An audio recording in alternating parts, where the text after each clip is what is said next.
Milyong-milyong pisong halaga ng pananim ang nasira dahil sa epekto ng El Nino sa ilang bahagi ng Mindanao. Sa Kidabawan City naman, pahirapang mapula ang sunog sa isang lugar na tuyong-tuyo na ang mga damo. Narito ang report.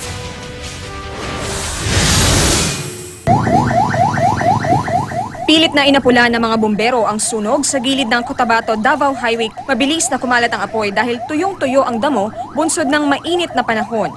Iniimbestigahan pa ang sanhi ng pagsiklab ng sunog na tumagal ng halos 15 minuto. Nasunog din ang nasa 1 ektaryang taniman ng kawayan sa barangay Kipalbig sa Tampakan, South Cotabato matapos ang 30 minuto na apula ng mga bumbero ang apoy. Inaalam pa ng mga otoridad ang sanhi ng sunog.